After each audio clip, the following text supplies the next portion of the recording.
आता परिस्थिती under control आहे, पण तरी सुद्धा आष्टीमध्ये आम्ही एनडीआरएफची एक टीम आणि अ, जे मिलिटरीची जी एक टीम आहे, ती टीम अजून त्या ठिकाणी थांबवून ठेवलेली आहे.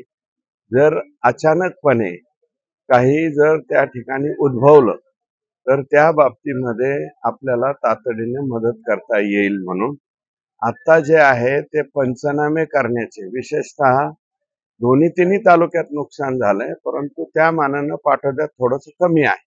परंतु पाटोद्यात सुद्धा पूर्णपणे पंचनामे करायचं सांगितलंय.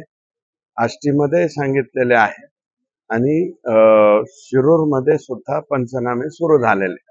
ऍक्च्युअल आता प्रत्यक्षात नुकसान किती झालं, दर्शनी याच्यामध्ये 2 लोकांचा मृत्यू झालेला आहे.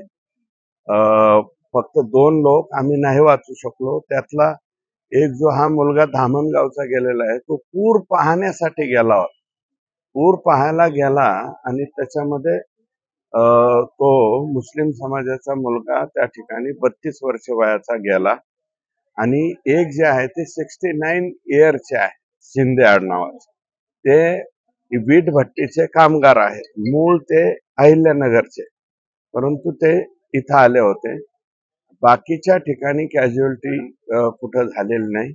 आणि काल जे आहे निश्चितपणे लिफ्टिंग केल्यामुळं आपल्याला रिलीफ मिळालेला आहे आणि लोक वाचू शकलेले आहेत.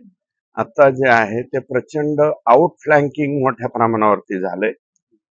केटीवेअर्सच्या बाजूनी रिव्हर बँक कट झाल्यामुळं दोन्हीही तालुक्यामध्ये मोठ्या प्रमाणात शेतकऱ्यांच्या शेतामध्ये पाणी गेलेलं आहे. खरडून गेलेले जमिनीच्या बाबतीमध्ये आज इथं विषय घेतलाय. माननीय उपमुख्यमंत्री महोदयांनी त्याच्यामध्ये पॉझिटिव्ह त्या ठिकाणी सांगितलेलं आहे.